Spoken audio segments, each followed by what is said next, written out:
नमस्कार। दिन भर की बड़ी खबरों में आपका स्वागत है। मैं हूं आपके साथ अंशिता। आज इस बुलेटिन में बात होगी ईवीएम को लेकर चुनाव आयोग की नई गाइडलाइन की, फीके पड़े मोदी के जन्मदिन के जश्न की, देखेंगे क्यों एक बार फिर गडकरी के निशाने पर आए मोदी, बिहार में एनडीए सरकार पर तेजस्वी के हमले को, जानेंगे दिल्ली टकराव को लेकर पुलिस की जांच की खुली पोल को, और बुलेटिन के आखिर में देखेंगे जाने माने कार्टूनिस्ट इरफान की किस खबर पर पड़ी तिरछी नजर। लेकिन दिन भर की तमाम बड़ी खबरों से पहले एक नजर आज की सुर्खियों पर। आप संयोजक केजरीवाल को बंगला मिलने में देरी पर केंद्र को मिली फटकार। दिल्ली हाईकोर्ट बोला किसे घर मिलेगा सरकार चुन चुनकर तय नहीं कर सकती। माओवादियों ने छत्तीसगढ़ सरकार को कथित तौर पर लिखी चिट्ठी, बोले हम सरकार के साथ बातचीत के लिए तैयार, चिट्ठी की प्रामाणिकता की जांच करेगी सरकार। मध्य प्रदेश के धार पहुंचे पीएम मोदी, स्वदेशी चीजों को खरीदने पर दिया जोर, बोले हर दुकान पर लगाएं स्वदेशी का बोर्ड। हरे निशान पर बंद हुआ शेयर बाजार, 313 अंकों की बढ़त के साथ 82,692 पर बंद हुआ सेंसेक्स, वहीं 91 अंकों की बढ़त के साथ 25,330 पर बंद हुआ निफ्टी। ये तो थी सुर्खियां। अब बात आज की सबसे बड़ी खबर की। एसआईआर पर मुश्किल में फंसे चुनाव आयोग ने अब इसे पूरे देश में कराने की तैयारी कर ली है। चुनाव आयोग ने इसके लिए नियम और शर्तें तय कर ली हैं। इसके साथ ही ईवीएम में भी बदलाव की बात कही है। तो क्या है एसआईआर को लेकर चुनाव आयोग की तैयारी और ईवीएम में हो रहे हैं क्या बदलाव, देखिए ये रिपोर्ट। बिहार विधानसभा चुनाव के साथ ही ईवीएम में बड़े बदलाव की शुरुआत हो जाएगी। ईवीएम पर अब उम्मीदवारों के नाम और चुनाव चिन्ह के साथ उनका कलर फोटो भी लगाया जाएगा। आयोग का कहना है कि हम नाम वाले उम्मीदवारों की वजह से अक्सर मतदाताओं को कंफ्यूजन होता है। इसके समाधान के लिए अब ईवीएम पर चुनाव लड़ने वाले उम्मीदवार की रंगीन तस्वीर भी लगाई जाएगी। उम्मीदवारों का चेहरा फोटो स्पेस के 3/4 हिस्से में होगा, जिससे उनकी शक्ल बेहतर तरीके से दिखाई दे और मतदाता अपने पसंदीदा कैंडिडेट की सही से पहचान कर उसे वोट कर सकेंगे। इसके अलावा सभी कैंडिडेट और नोटा के क्रमांक को भी ईवीएम पर गहरे फॉन्ट में छापा जाएगा। इसका फॉन्ट साइज 30 होगा। साथ ही सभी उम्मीदवारों के नाम और नोटा को एक ही फॉन्ट और फॉन्ट साइज में प्रिंट किया जाएगा, जिससे मतदाताओं को उन्हें पढ़ने में आसानी हो। विधानसभा चुनाव के लिए चुनाव आयोग गुलाबी रंग का बैलेट पेपर इस्तेमाल करेगा।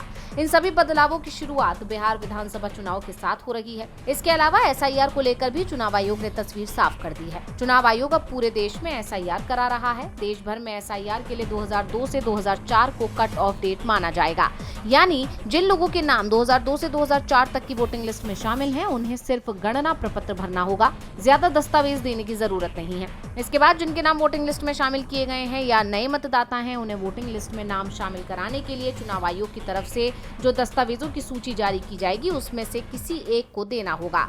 इस बीच खबर आ रही है कि चुनाव आयोग जल्द ही देशव्यापी स्पेशल इंटेंसिव रिवीजन शुरू करने की तारीख तय करेगा। राज्यों के मुख्य चुनाव अधिकारियों से कहा गया है कि वो अपने राज्यों की वोटर लिस्ट तैयार रखें। ये वोटर लिस्ट पिछली बार एसआईआर के बाद छपी थी। कुछ राज्यों के मुख्य चुनाव अधिकारियों ने तो अपनी वेबसाइट पर पिछली एसआईआर के बाद वाली मतदाता सूची डाल भी दी है। इस बार चुनाव आयोग की तरफ से एक नए घोषणा पत्र की भी व्यवस्था की गई है। ये उन लोगों के लिए है जो पहली बार वोटर बनना चाहते हैं या जो दूसरे राज्य से आकर यहाँ रहने लगे हैं। उन्हें ये अंडरटेकिंग देना पड़ेगा कि उनका जन्म भारत में 1 जुलाई 1987 से पहले हुआ था। उन्हें अपनी जन्म तिथि और जन्म स्थान का कोई कागज भी देना होगा। घोषणा पत्र में एक और विकल्प दिया गया है। अगर किसी का जन्म 1 जुलाई 1987 और 2 दिसंबर 2004 के बीच हुआ हो, तो उन्हें अपने माता पिता की जन्म तिथि या जन्म स्थान के दस्तावेज जमा करने होंगे।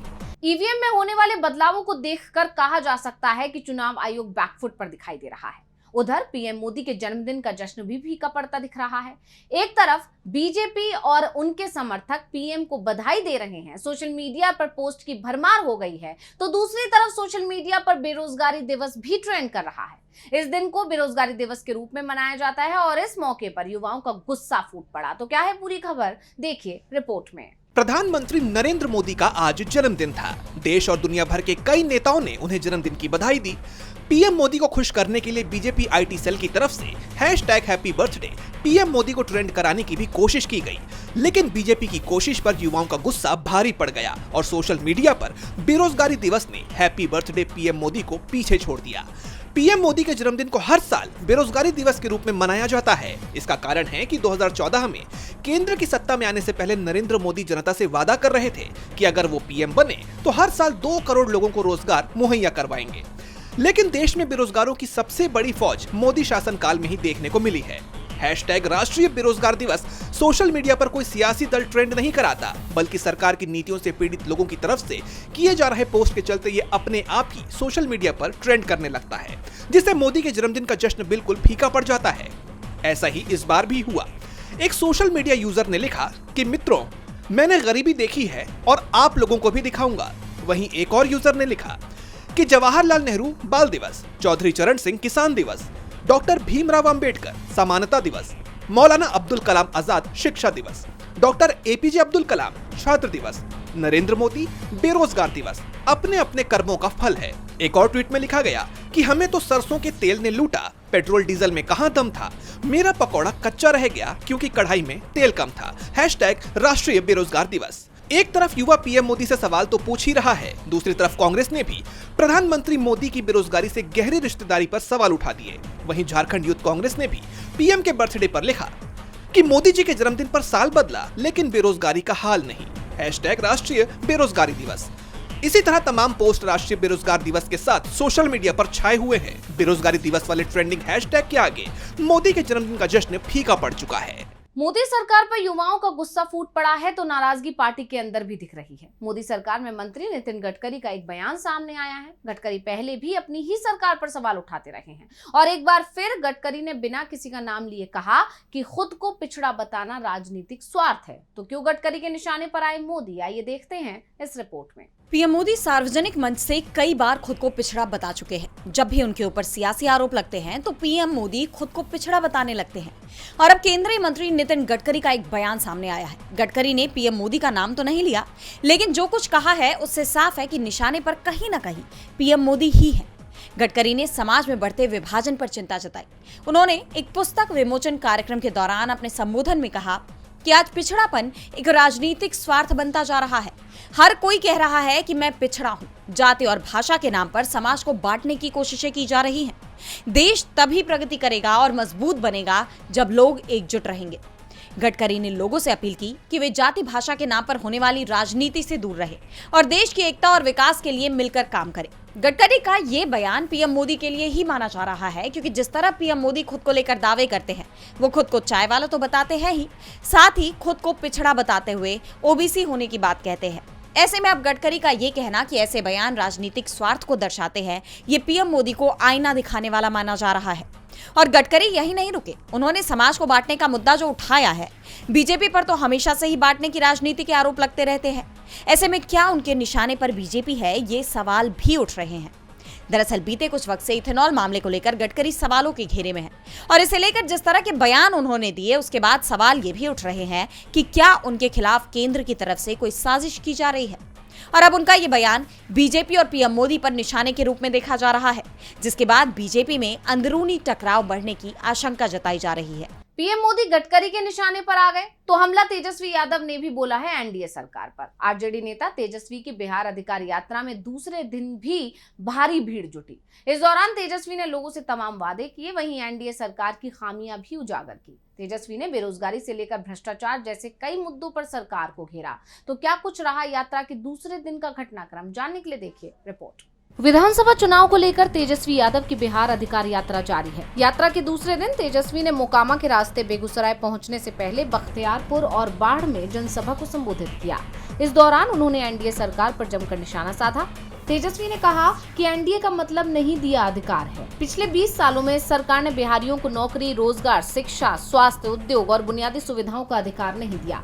अब जनता जाग चुकी है और सत्ता परिवर्तन करके अपना अधिकार वापस मांग रही है। तेजस्वी ने दावा किया कि बिहार की पूरी जनता मौजूदा सरकार से आक्रोशित है, क्योंकि हर तरफ भ्रष्टाचार, घूसखोरी और अपराध बढ़ा है। उन्होंने कहा कि लोग अपने घरों में भी सुरक्षित महसूस नहीं कर रहे हैं और पढ़ाई दवाई का हाल भी बुरा है। लोग गरीबी और महंगाई से परेशान हैं। लोग कह रहे हैं सिंहासन खाली करो, जनता आती है। सरकार से परेशान हो गई है। गली मोहल्ले कहीं थाना ब्लॉक चले जाए, बिना घूस दिए कोई काम नहीं होता है। पढ़ाई दवाई जो है पूरी तरीके से चौपट हो गए इस राज्य में। कोई भी जो है सुरक्षित महसूस नहीं कर रहा है। अपराधी बेलगाम हो रखे हैं, अपराधी विजय और सम्राट बन गए हैं। बेरोजगारी से लोग परेशान हैं। लोग जो है आप देखिएगा गरीबी से परेशान है, महंगाई से परेशान है। और 20 साल ये पुरानी खटारा सरकार से बिहार की जनता इस बार बदला लेगी और ये देखिए सड़कों का आलम देखिए, लोग कह रहे हैं कि सिंहासन खाली करो कि जनता आती है।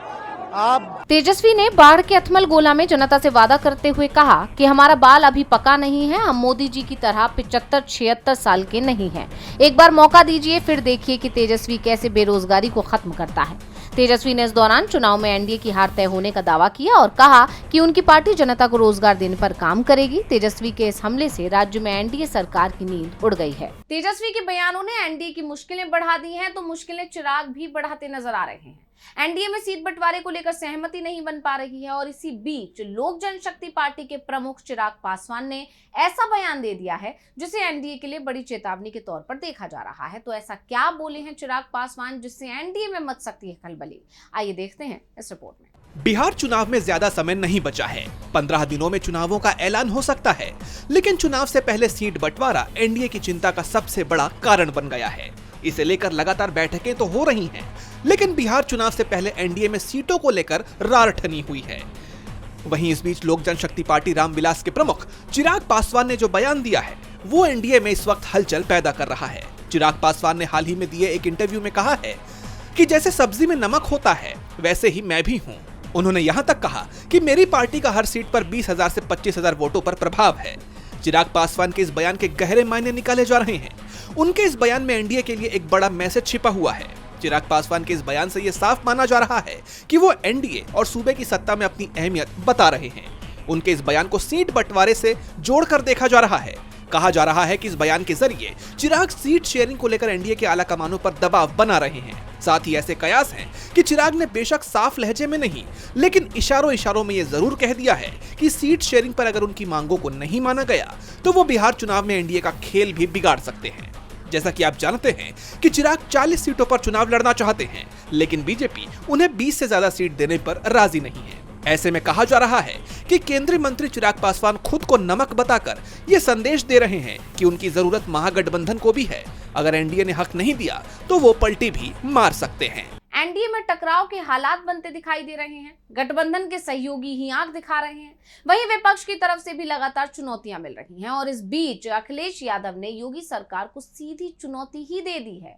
उन्होंने बुलडोजर एक्शन से लेकर वोटिंग में फर्जीवाड़े और एसआईआर तक तमाम मुद्दों पर सरकार को घेरा है, साथ ही बड़ी मांग भी की है। तो क्या कहा है अखिलेश यादव ने, जानने के लिए देखिए ये रिपोर्ट। चुनाव आयोग पूरे देश में एसआईआर कराने की तैयारी में है। बिहार के बाद पश्चिम बंगाल और उत्तर प्रदेश जैसे राज्य सबसे पहले उसकी सूची में हैं, क्योंकि जल्दी ही इन राज्यों में विधानसभा चुनाव होने हैं। लेकिन जिस तरह के खुलासे विपक्षी दलों की तरफ से लगातार किए जा रहे हैं और जो आरोप चुनाव आयोग पर लग रहे हैं, ऐसे में उसके लिए ये प्रक्रिया पूरी करना मुश्किल दिख रहा है। अब सपा सांसद अखिलेश यादव ने चुनाव आयोग और बीजेपी को घेरते हुए कहा कि पार्टी ने प्रशासन का साथ लेकर चुनाव आयोग को जुगाड़ आयोग बना दिया है। उन्होंने दावा किया कि चुनाव वाले दिन बीजेपी फर्जी आधार कार्ड बनाती है और उसके बाद वोट डलवाती है। एसआईआर जो होने जा रहा है एक तरह से नई वोटर लिस्ट बन रही है। अगर आज हम सवाल उठाते हैं तो सरकार यही कहेगी कि एसआईआर इसलिए कर रहे हैं। अखिलेश ने चुनाव आयोग से 2003 की वोटर लिस्ट मांगी है, जिसके आधार पर वो एसआईआर करने जा रहे हैं। यानी यूपी में तो अभी ये प्रक्रिया शुरू भी नहीं हुई, लेकिन इस पर सवाल पहले से ही उठने लगे हैं। सपा सांसद ने आगे कहा कि बीजेपी के लोग झूठे हैं, ये सरकार रोजगार नहीं दे पा रही और जिन पर रोजगार है उन्हें टीटी में फंसा दे रही है। जीरो टॉलरेंस का इनका नारा जीरो हो चुका है। उन्होंने योगी सरकार के बुलडोजर एक्शन का भी जिक्र किया और ललकारते हुए कहा कि आज ये लोग समाजवादी पार्टी के कार्यालय पर बुलडोजर लेकर जा रहे हैं। उनकी हिम्मत नहीं है कि अखिलेश दुबे की किसी फर्जी बिल्डिंग पर भी बुलडोजर चला दे। गौरतलब है कि अखिलेश दुबे पर सत्ता के संरक्षण में कई जमीनें हड़पने के आरोप लगे हैं। अखिलेश ने बीजेपी सरकार को चेतावनी देते हुए कहा, समाजवादी पार्टी ने जो बड़े बड़े स्थान बनाए हैं वहां पर अगर कब्जा करके आपने कुछ बनाया है तो जिस बुलडोजर से पार्टी कार्यालय गिरेगा वही बुलडोजर ढूंढ करके उनका भी स्मारक लेकर के चला जाएगा। उन्होंने सख्त लहजे में कहा कि आपने बहुत लोगों के घर गिराए हैं। ये कमजोर को डराते हैं, लेकिन जब कमजोर को मौका मिलेगा तो इनका इलाज भी होगा। अखिलेश के तेवर बीजेपी की मुश्किलें बढ़ाने वाले नजर आ रहे हैं। अखिलेश यादव ने चुनाव आयोग और बीजेपी पर वोटिंग में फर्जीवाड़े को लेकर गंभीर आरोप लगाए हैं, तो सवालों में दिल्ली पुलिस की जांच भी आ गई है। दिल्ली सांप्रदायिक टकराव को 5 साल हो चुके हैं। 2020 से चल रही इस मामले की जांच को लेकर इंडियन एक्सप्रेस की हालिया रिपोर्ट में बड़ा खुलासा किया गया है। अदालतों ने पुलिस की जांच में मनगढ़ंत सबूत और काल्पनिक गवाह जैसी चीजें पाई हैं, जिससे कई सवाल खड़े हो रहे हैं। देखिए रिपोर्ट। 2020 के दिल्ली सांप्रदायिक टकराव से जुड़े मामलों में दिल्ली पुलिस की जांच सवालों के घेरे में है। द इंडियन एक्सप्रेस की एक रिपोर्ट के मुताबिक कुल 97 मामलों में से 93 में अदालतें आरोपियों को बरी कर चुकी हैं और इन 93 बरी मामलों में से कम 17 में अदालतों ने पुलिस जांच पर कड़ी टिप्पणियां की हैं। इससे साफ पता चलता है कि हर 5 में से एक मामले की जांच में गंभीर खामी पाई गई।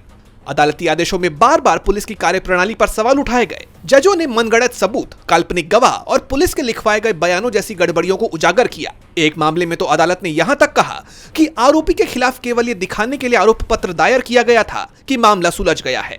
जजों ने जांच अधिकारियों को भी कड़ी फटकार लगाई है। अतिरिक्त सत्र न्यायाधीश परवीन सिंह ने एक मामले में कहा कि जांच अधिकारी ने सबूतों को बढ़ा चढ़ाकर पेश किया, जिससे आरोपियों के अधिकारों का गंभीर हनन हुआ। ऐसे मामलों से लोगों का कानून के शासन में विश्वास कम होता है। निर्देश पर लिखी गई शिकायतें, आर्टिफिशियल दावा और संदेह से घिरी पहचान जैसी टिप्पणियां बताती हैं कि जांच की प्रक्रिया में कई बड़ी गड़बड़ियां थीं। जिन 17 मामलों में अदालतों ने मनगढ़ंत सबूतों के आधार पर बरी किया, वो सभी उत्तर पूर्वी दिल्ली के थानों में दर्ज किए गए थे। जैसा कि आप जानते हैं कि फरवरी 2020 में हुए इन दंगों में 53 लोगों की जान चली गई थी और 700 से ज्यादा घायल हुए थे। ऐसे में अदालतों की तरफ से लगातार पुलिस जांच पर सवाल उठाना कई सवाल खड़े करता है। हाल ही में इस मामले के आरोपियों शर्जील इमाम और उमर खालिद ने जमानत के लिए सुप्रीम कोर्ट का रुख किया है। इन पर यूएपीए लगा हुआ है।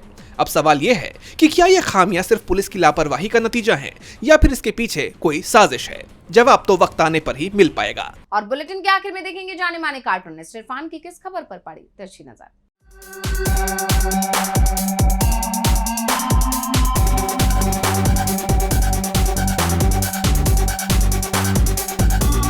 बच्चों में पहले एक चलन हुआ करता था कि किसी बच्चे की अगर बर्थडे होती थी तो उसके दोस्त जो होते थे उनको रिटर्न गिफ्ट दिया जाता था। शायद वो अभी भी होता है, लेकिन क्या बड़ों में भी ऐसा होता है कि बड़ों को जब किसी बड़े की बर्थडे हो तो उसको बच्चा बना के दूसरे को रिटर्न गिफ्ट दे दी जाए?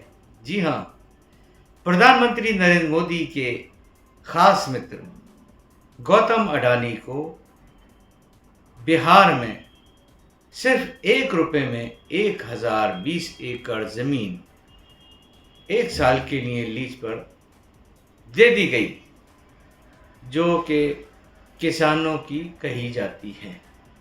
सिर्फ 1 रुपये में। इसको क्या कहेंगे आप? इसको तो बर्थडे गिफ्ट ही कहा जाता है, बड़े दिल वाले का बड़ा गिफ्ट। इसीलिए कहते हैं कि हम भी अगर बच्चे होते और इस तरह के बच्चे होते जिसको इस तरह का गिफ्ट मिलता तो कौन नहीं ऐसे में वो बच्चा बनना चाहेगा।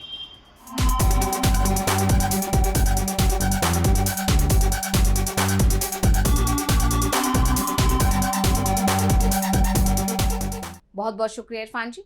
तो आज इस बुलेटिन में इतना ही। आप देखते रहिए डीवी लाइव और मुझे दीजिए इजाजत। नमस्कार।